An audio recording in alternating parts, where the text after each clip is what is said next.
Saudações, filhos de Deus. Saudações, homens e mulheres. Saudações a todos que aqui vieram. Desejamos bênçãos de amor a todos os irmãos em Cristo.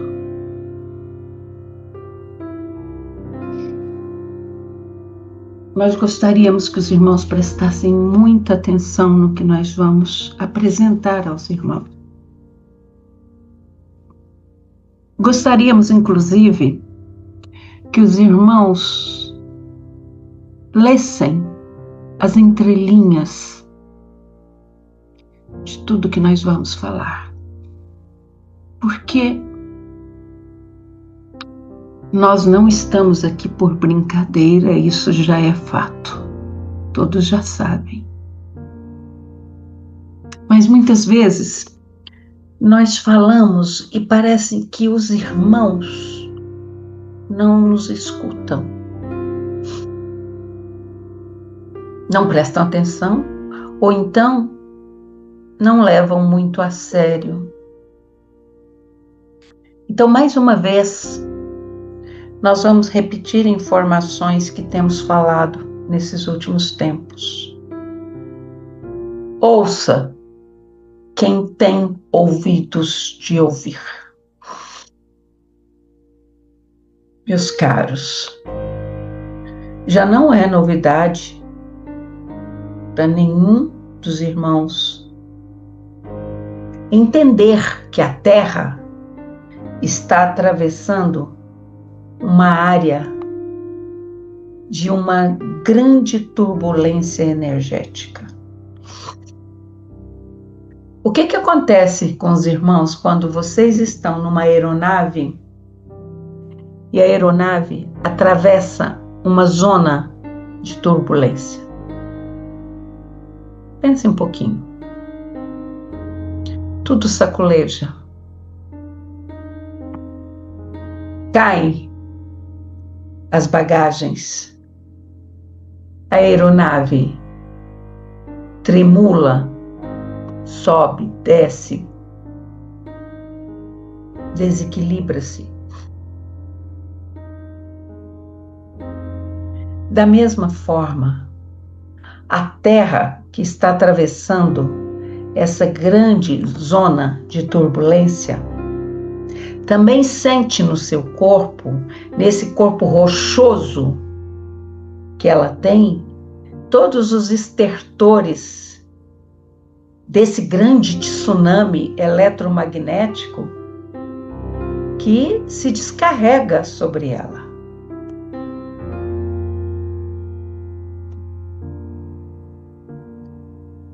É uma quantidade de energia tão grande,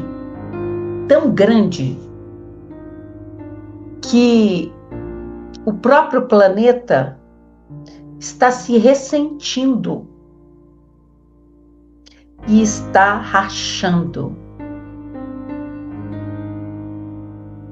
Não é na superfície.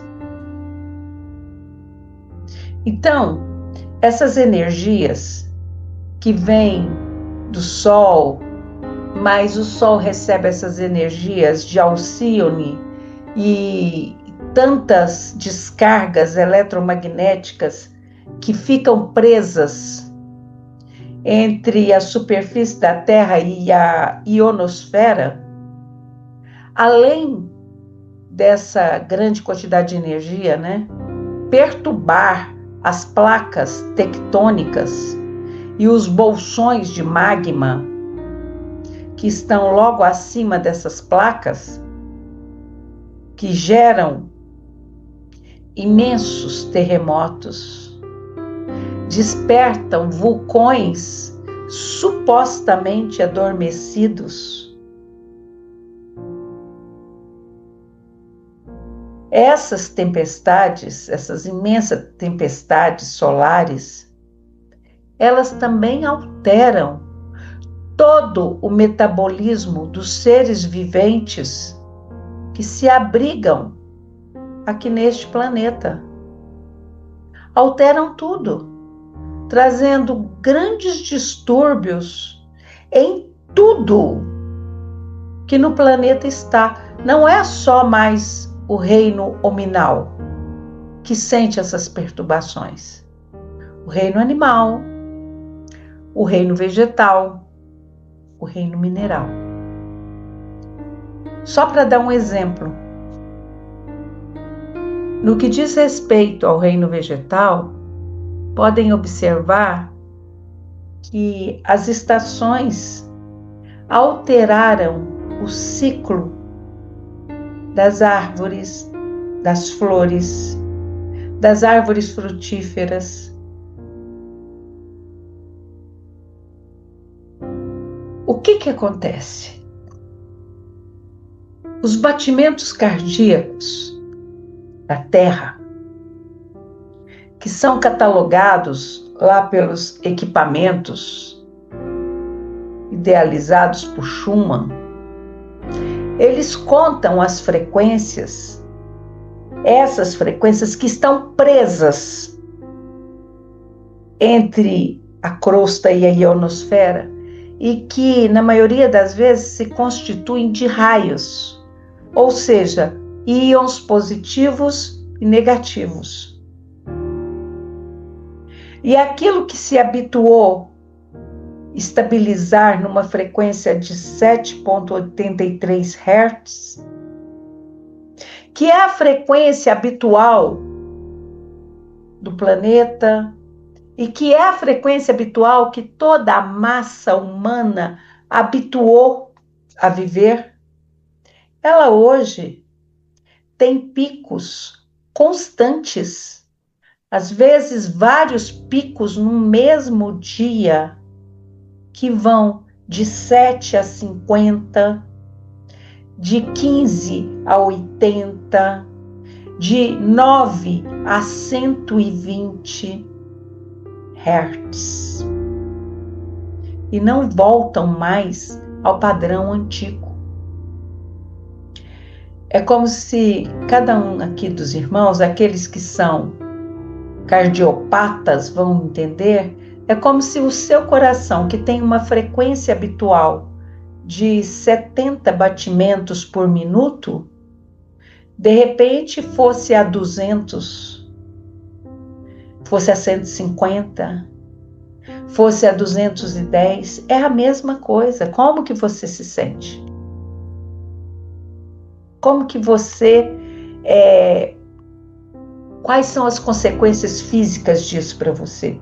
Muito provavelmente um infarto. Muito provavelmente. E com a Terra? Ora, se na frequência magnética da Terra, em 783, os indivíduos podiam experimentar inúmeros benefícios, porque era uma frequência constante, equilibrada, habitual. Então, eles tinham um aprimoramento do aprendizado, ainda que intelectual, tinham um aprimoramento da memória, porque não mudava a frequência. Muitas vezes até rejuvenescimento corporal do corpo. Mas o maior benefício talvez fosse para a própria Terra, uma vez que, além das 4 estações serem muito bem definidas, o clima da Terra era muito equilibrado. Quando tinha que fazer frio, fazia frio. Quando tinha que chover, chovia. Quando tinha que fazer calor, fazia-se calor. Mas de uma hora para outra, as alterações bruscas de frequência começaram a afetar a fisiologia humana. Começaram a influenciar os batimentos cardíacos, o sistema circulatório, o sistema nervoso e o funcionamento do corpo como um todo. E isso, senhoras e senhores, não é momentâneo. Isso vem acontecendo de forma intensa e irreversível. Ou seja, quem está habituado a vibrar nessa frequência eletromagnética de 7,83 não vai sobreviver a essa nova frequência. Vai ter infarto, vai ter qualquer cardiopatia, vai ter AVC, vai ter aneurisma, porque não vai conseguir sobreviver. Então, são tempos extremamente complexos, onde a ciência da Terra ainda não é capaz de prever as consequências, não é capaz de prever sequer os momentos seguintes, o que vai acontecer nos momentos seguintes, porque fica parecendo, senhoras e senhores, que essas alterações eletromagnéticas está apenas no âmbito da ciência. O aparelho mede, está tanto e pronto. Agora olha para o seu corpo, olha para si, olha para o seu estado emocional, as variações de humor. Ou vocês vão me dizer que ninguém aqui tem tido alterações de humor bruscas, às vezes no mesmo dia, às vezes no mesmo período.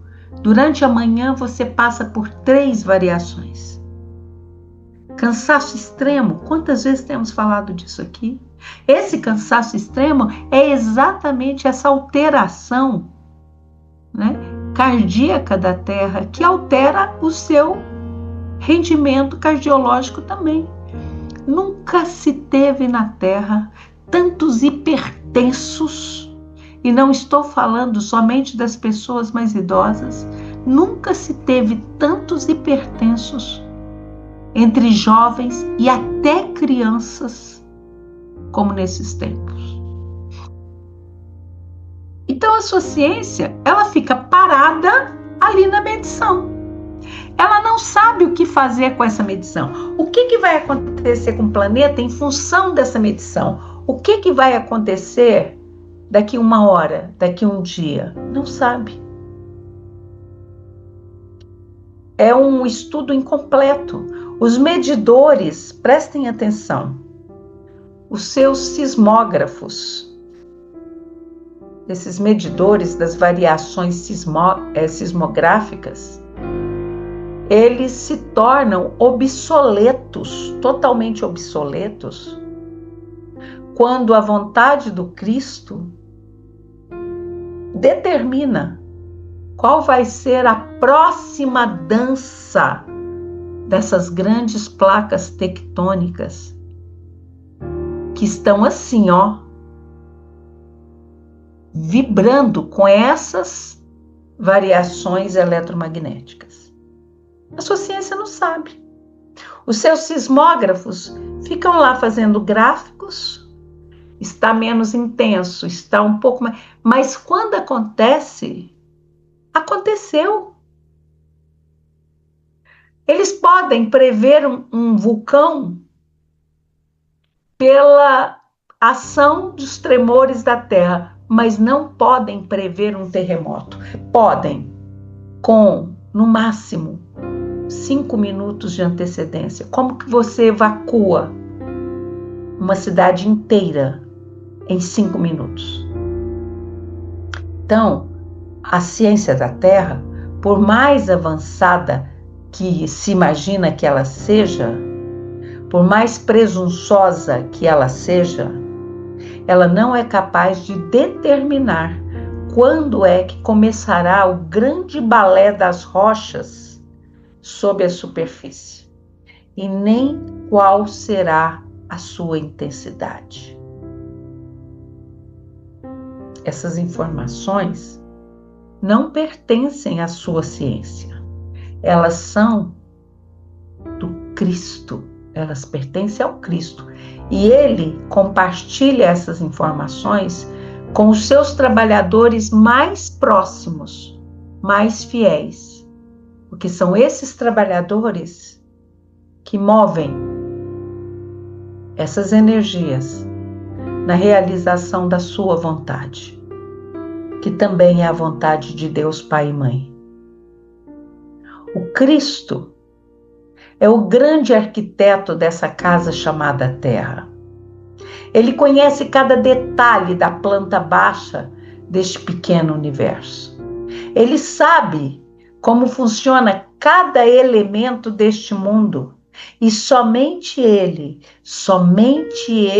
poderá determinar as mudanças e quando é que elas ocorrerão. Somente ele. Ele, através de sinais, através de arquétipos, mostrou isso a um homem, a João.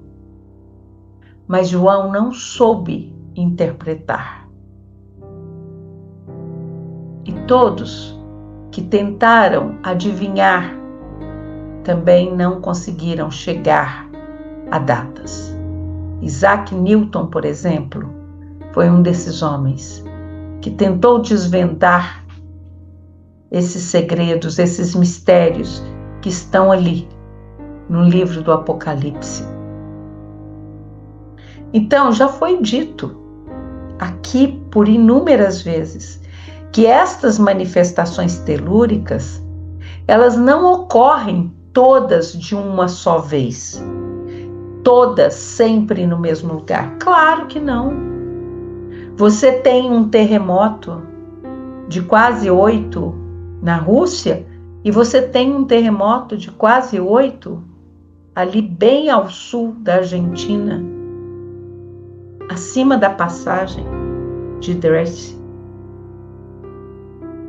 E você não prevê a data que um ou que outro vai ocorrer. Esses fenômenos climáticos se manifestam aqui, se manifestam acolá, surgem nos mais inusitados locais e tempos, varrem tudo que encontram pela frente, sem sequer dar oportunidade ao homem de se evadir do local ou de ser preparado para os acidentes naturais que estão próximos de acontecer. Se preocuparam muito com o terremoto da Rússia, porque ele poderia levar uma grande destruição ao Japão, por exemplo. E não se preocuparam com o terremoto ali do sul do globo, porque ali não havia muitos moradores nas ilhas próximas. Mas o intento desse terremoto não era com grandes megalópolis, era assim na intraterra. Esse era o objetivo. Atingir cavernas submarinas, atingir bases submarinas. Então essa foi a intenção. Para aqueles que estão no caminho onde esses acidentes vão ocorrer, é o fim da experiência no plano físico. Mas também está dentro do seu cronograma ou do seu projeto de vida aqui na Terra. Para a região onde esses eventos se manifestam, é o término de um ciclo geográfico. Somente isso. Mas ainda assim não é o fim, porque a vida vai continuar em outros locais, em outros pontos, com outras pessoas. Todos esses acontecimentos, eles não são e eles não representam e jamais representarão castigos de Deus para as pessoas que porventura forem dele suas vítimas. Jamais. As pessoas estão no caminho desses eventos, na 99% das vezes, porque elas pediram para estar. Elas pediram para estar. Tinham que passar por uma morte, um acidente, um evento drástico, só que elas não sabiam que evento seria. Então elas são reunidas em um determinado lugar, mas não é castigo. Elas estão ali a pedido delas. Então, esses eventos, eu quero que os senhores entendam, são sim parte de um ciclo natural de acontecimentos inerentes ao desenvolvimento cíclico do planeta. Nós temos falado isso aqui inúmeras vezes. E eles estão se apresentando em todo o planeta, e não raro, cada vez mais violentos. E o que nós mais tememos são 2 grandes eventos. Yellowstone e a falha de San Andrea. Nós tememos muito por esses 2 grandes eventos. Então, onde não havia furacões, agora os ventos indomáveis se fazem presentes. Onde os vulcões estavam adormecidos, agora suas lavas formam novas ilhas, despertando inesperadamente. Onde não tinha terremoto, agora a terra treme sem aviso prévio. Começa devagarinho e vai aumentando.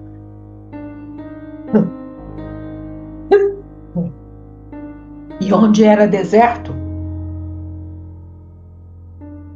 agora chuvas torrenciais lavam a areia e formam rios. Este é o quadro sombrio da situação atual. Não é o que vai acontecer, é a situação sombria do quadro atual do planeta Terra. Nesses dias atuais, que os senhores estão aí sobre ele. Trata-se de um quadro assustador, sombrio, mas que as pessoas estão levando na brincadeira. Agora, Deus, que não está castigando ninguém, ele continua a emanar o seu amor sobre todas as criaturas. E ele continua a ecoar o verbo crescer e multiplicar. E se, para uma grande parte da humanidade atual, já não tem espaço mais nesse orbe, porque elas serão exiladas, então, se para essa humanidade atual já não há espaço nesse orbe, para novos habitantes, oriundos de outros mundos, de mundos iluminados, que estão vindo para a Terra desde os idos de 2000, para esses existe um mundo inteiro de possibilidades de trabalho, de regeneração, desse rincão azul cheio de belezas. São os pleiadianos.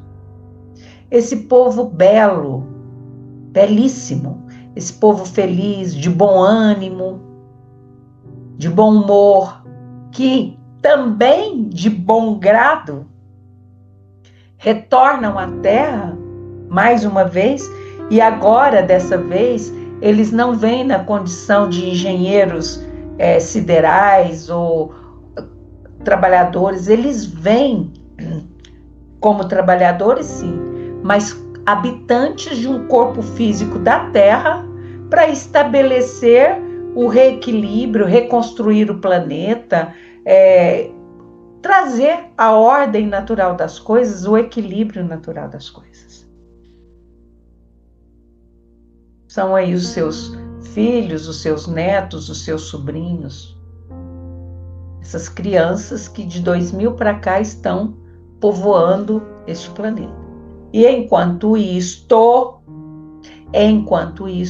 o ceifador se aproxima com a incumbência de fazer o transporte das milhares de consciências que já estão prontas para o êxodo interplanetário, onde elas poderão continuar vibrando nessa mesma frequência materialista de menos de 7,83, com que sempre elas vibraram.